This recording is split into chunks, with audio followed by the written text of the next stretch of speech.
Olá, estamos aqui de volta com mais um de nossos estudos e hoje no estudo de número 51, a família e o recomeço financeiro.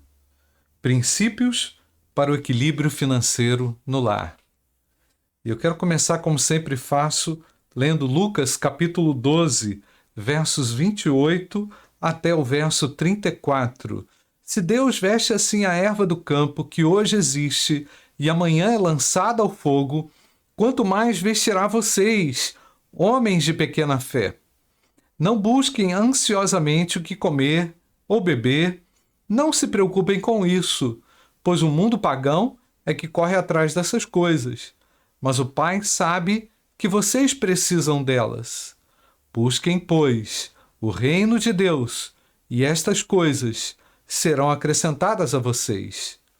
Não tenham medo, pequeno rebanho, pois foi do agrado do Pai dar o reino a vocês.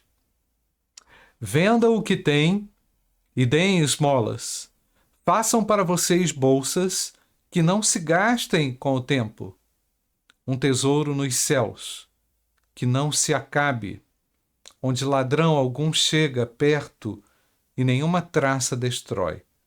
Pois onde estiver o seu tesouro, ali também estará o seu coração.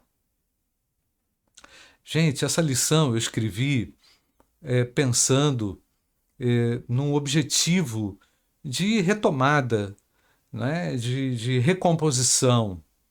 Como é importante a família compreender o valor disso, né? Como é importante todos se esforçarem também para isso. Aqui na introdução eu coloco que a palavra recomeço traz consigo já a força do novo, né? E na vida nós temos que lidar com algumas coisas que acabam e com outras que recomeçam. Então, quando se trata, coloquei aqui, de um recomeço financeiro, eu também deve-se enfatizar que nunca se começa do zero, a gente começa ou recomeça de algumas experiências, de perdas, não é? Decisões erradas, né? Comportamentos errados, às vezes um desemprego, né? Também, uma situação inusitada na família, questão de doença, enfim, são muitos os motivos que podem nos conduzir a um fracasso financeiro, a uma derrocada financeira, né? Aí coloquei até que depois de uma tempestade, o que a gente faz? A gente olha pela janela para ver o que sobrou, né? Mas sempre é a partir de algo que a gente recomeça, né? E o recomeço financeiro, ele deve vir também acompanhado de novas atitudes, novos comportamentos, né? Errando menos, né? Valorizando mais que se tem e valorizando também a força para fazer melhor do que anteriormente foi feito, né? Eu tenho que aprender com o que aconteceu. Precisa-se evitar uma série de coisas que foram feitas e que agora, pelo recomeço, nós não queremos mais errar, não é? Lidar com dinheiro não é tarefa fácil, ou muito ou pouco não é tarefa fácil. Até porque a relação do indivíduo com o dinheiro revela algo que está oculto, que é aquilo que está lá dentro, né? Que é o coração, não é? Jesus Cristo ensinou que as riquezas podem dominar alguém. Esse é um outro ponto que a gente tem que considerar aqui na introdução, né? O dinheiro não possui força neutra, né? Ele tende a controlar. Olha lá, Mateus capítulo 6, versículo 24. Ninguém pode servir a dois senhores, pois odiará um e amará o outro, ou se dedicará a um e desprezará o outro. Vocês não podem servir a Deus e ao dinheiro. Aqui há uma divisão e há também uma revelação grandiosa que é pessoas que se colocam a serviço do dinheiro, né? Então, dinheiro é também um tema espiritual. Por que eu falo isso? Porque Jesus Cristo tratou desse tema de forma muito clara e objetiva nos evangelhos, e não obstante também as citações, inúmeras citações na Bíblia a respeito do dinheiro, né? E Jesus espera que o cristão desenvolva uma boa mordomia dos bens que são colocados em suas mãos, né? E aí já logo faço uma aplicação, né? E faço uma pergunta, né?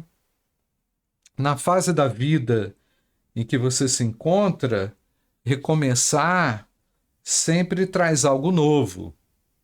Como você tem sonhado esse recomeço financeiro? Você já orou por isso também? Se é um tema espiritual, você precisa deixar o seu coração transparente diante do Senhor para que Ele trabalhe, mostre, aponte direções a você, né? E aí o próximo ponto eu coloquei lá, as riquezas do reino, né? Jesus Cristo ensinou uma lição aos seus discípulos que é muito contrária daquilo que se aprende hoje em dia, né? Quando o assunto é economia financeira, e muitos estão preocupados com isso, Jesus ensinou que devemos acumular tesouros no céu, né? Então, o que Jesus faz com isso? Ele desvia o foco do homem para aquilo que realmente deve ser feito, né? O nosso foco sempre é tendente àquilo que é contrário à vontade de Deus. Mas Jesus falou para a gente acumular tesouros no céu, né? Então, os discípulos de Cristo deveriam ter um foco nele, um foco na construção desse tesouro, né? Jesus não quis que os discípulos ficassem divididos de forma alguma, né? O futuro dos discípulos, eu coloquei ali, aqui na lição, dependeria totalmente desse foco, né? E totalmente da fé em Jesus Cristo, né? Então, foi assim que Jesus ensinou lá em Mateus, capítulo 6, versos 19 e verso 20. Não acumulem para vocês tesouros na terra, onde a traça e a ferrugem destroem, e onde os ladrões também arrombam e furtam. Mas acumulem para vocês tesouros no céu, onde nem a traça e a ferrugem não destroem, e onde os ladrões não arrombam, nem furtam, né? Então, certamente o cristão não é aquele que busca as bênçãos materiais ou as vantagens pessoais, né? De forma possessiva, de forma obsessiva, né? Mas sim ele busca a justiça de Deus, conforme Jesus ensinou, né? Mateus 5, 6. Bem-aventurados os que têm fome e sede de justiça, porque eles serão fartos, né? A nossa sede, ela precisa ser pelas coisas do reino, né? Pela justiça do reino. E ainda, em Mateus 6, 33, Jesus define aqui como prioridade, né? Mas buscai primeiro o reino de Deus e a sua justiça, e todas essas coisas vos serão acrescentadas, né? Jesus também lá em Lucas 18, verso 24, advertiu quanto ao perigo que as riquezas poderiam ser, um empecilho para se viver os valores do reino de Deus, né? Conforme nós exibimos aí. Um outro destaque feito por Jesus Cristo foi lá em Lucas 20, versos 46 e 47. Foi quanto à ostentação. Guardai-vos dos escribas, que querem andar com vestes compridas e amam as saudações nas praças, né? E as principais cadeiras nas sinagogas. Você vê aí a postura, né, arrogante, destacável, né? E os primeiros lugares nos banquetes, que devoram as casas das viúvas, fazendo por pretexto largas orações, e eles receberão maior condenação, né? Então, isso aqui é ostentação. A ganância foi o outro tema tratado por Jesus em Lucas 12, 15, né? destacando lá: cuidado, fiquem de sobreaviso contra todo tipo de ganância.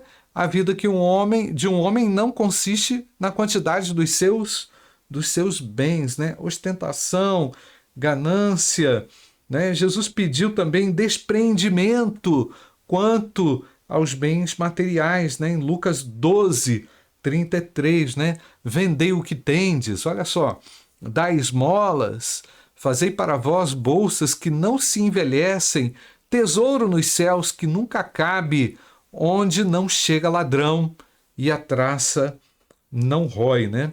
Então Jesus apresentou no Evangelho as riquezas do reino de Deus, né, que são muito superiores, muito maiores, muito mais elevadas do que as conquistas terrenas, né? Então, o apego a essas riquezas do reino iriam garantir e garantem estabilidade aos discípulos e aos seguidores de Jesus, né? Então, Jesus quis tratar com isso o coração, primeiramente o coração dos discípulos, né? O apego que poderia enredar por causa do amor e disso tudo que nós falamos aqui, a ganância, a ostentação da vida, né? E aí, a responsabilidade do cristão, fechando esse ponto, né? Quanto à boa mordomia. O que é mordomia, gente? Mordomia é aquele manejo, né, eficaz, eficiente dos recursos que Deus colocou aí na sua mão, sejam recursos materiais ou imateriais, como os próprios talentos, como as próprias habilidades, né, os dons, né? Então, Deus deseja que o cristão desenvolva um bom, um responsável manejo de tudo isso que ele colocou nas mãos, nas nossas mãos, né? A mordomia do tempo, eu coloquei aqui, ó, dos recursos financeiros, são os que absorvem a maior parte da nossa vida. Assim, acreditamos que quanto mais trabalhamos, mais produzimos, mais ganhamos. Porém, fato é que não importa o quanto ganhamos, e sim como administramos.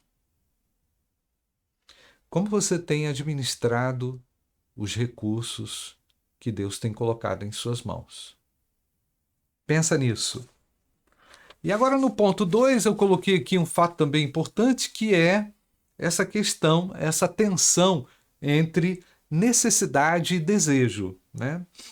A vida hoje tem apresentado muitas necessidades para as famílias, como a educação, alimentação, saúde, medicamento, moradia, vestimenta, despesa corriqueira como água, luz, transporte, refeições básicas, né? E isso tudo pode custar caro para uma família de 4, 5 membros, né? 6 membros. Imagina, esse pessoal todo se locomovendo aí durante o dia, pegando 2, 3 ônibus. Como é que fica isso? Né? Se o indivíduo tem lá quatro filhos que estudam em lugares diferentes ou no mesmo lugar, né? Como é que é o deslocamento desse pessoal? Né? Lanche, despesa, isso não é tarefa fácil não, né? E no final do mês, isso aí, essa fatura pode ser realmente uma fatura muito, muito alta, né? E como se não bastasse a luta pela sobrevivência e o apelo ao consumo, não é cada vez maior e apresentando aí várias seduções. Eu coloquei aqui que realmente a gente pode fazer do supérfluo uma obsessão. O indivíduo pode dizer assim, eu não vivo sem o celular tal, né? Eu não vivo. É um absurdo o indivíduo dizer uma coisa dessa, não é? Mas hoje tem muitas... Não estou dizendo que o celular é supérfluo, tá, gente? Ele é útil, mas por vezes nós transformamos aquilo que é útil em algo completamente que é um negócio assim, fora de série, né? Ao observar essa sedução, eu apresentei aqui o que o autor Silvio Macri, no artigo dele família cristã e a questão financeira, o que ele afirma lá? Assim surge a tensão entre aquilo que queremos, mas que nem sempre necessitamos, e aquilo que podemos adquirir de fato sem incorrer em endividamento. Então, a tensão que é agravada pelo baixo poder aquisitivo do povo em geral. E as empresas de crédito participam dessa cena. Por quê? Eles não se importam com a sua administração, eles querem que você adquira o bem, né? E aí é uma tragédia. Oferecendo empréstimos, cartões de crédito, praticamente a qualquer pessoa que tenha alguma renda, ou até sem nenhuma renda, né? Por mínima que ela seja. Então, quando os desejos, presta atenção, gente, quando os desejos dominam, uma tensão fica instalada, né? Então, as famílias cristãs, elas também sofrem com isso, com essas situações. E elas devem definir, à luz dos ensinos de Jesus Cristo, o que são desejos e o que são necessidades, crendo que Deus tem um compromisso com as necessidades. Mateus 6, versículo 33. Buscai primeiro o reino de Deus e a sua justiça, e todas essas coisas quais? Que Jesus havia falado anteriormente. Quanto ao comer, quanto ao vestir, né? Todas elas vos serão o quê? Acrescentadas. Então, quanto ao que se deve constituir prioridade e princípios para a família, o pastor Silvio Macri aqui destaca: prática do dízimo, fundamental, essencial, a prática espiritual também, que são aquelas expectativas por demais elevadas, né? E a própria comunhão. A família cristã, todos trabalham, lutam para o bem comum. Quando há comunhão, há compartilhamento, né? Não há lugar para o egoísmo, onde existe a verdadeira comunhão. A comunhão de bens, né? Que é um termo bem conhecido. E aqui eu já faço uma aplicação. Na atualidade, a busca do ser está voltada para satisfazer os seus desejos. Ah, não posso, não vivo sem um açaí. Né? 15 reais um açaí. Todo dia você vai tomar um açaí. Ah, eu não vivo sem... enfim, o indivíduo pode dar um nome, né, a um desejo. Você consegue diferenciar desejos de necessidades? Pensa um pouquinho nisso. Vamos a...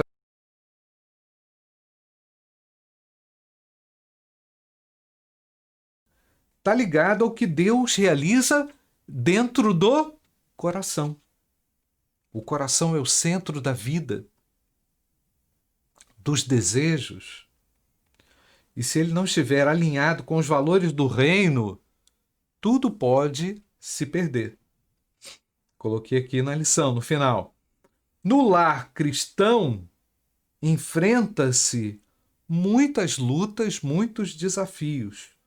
Mas onde Cristo está, há compreensão, diálogo e muita cooperação em torno de um ideal só, que é a glória de Deus. Os conflitos sempre existirão. As dificuldades no nosso dia a dia são reais, não podem ser ignoradas. Então, nós vamos encurtar a distância aqui entre a realidade do ideal que Cristo ensinou, tem que ser o alvo do cristão, e o foco de todos os integrantes do lar para esse recomeço. Todo mundo tem que estar consciente de que precisa, o que é preciso recomeçar com foco nas necessidades, não nos desejos, né? Isaías 55, versículo 2, né, afirma: por que gastar dinheiro naquilo que não é pão? E o seu trabalho árduo naquilo que não satisfaz? Escutem-me e comam o que é bom, e a alma de vocês se deliciará na mais fina refeição. Que coisa extraordinária, irmãos. Que profundidade, que alcance que a palavra de Deus tem no centro, que é o quê? O coração, né? O consumismo desenfreado tem que ser combatido, defendido e praticado o que Deus ensina como princípio dentro do lar. Então, enquanto não houver comunhão sincera, verdadeira, profunda, o lar vai ser dividido pelas influências e apelos sedutores desses desejos do coração. Então, gente, para concluir, o recomeço financeiro deve ter como base esses valores do reino muito bem alicerçados no coração. Os lares cristãos, então, que agem assim, poderão vencer e fazer o nome de Jesus exaltado num abençoado recomeço financeiro. Que Deus abençoe a você e a sua família.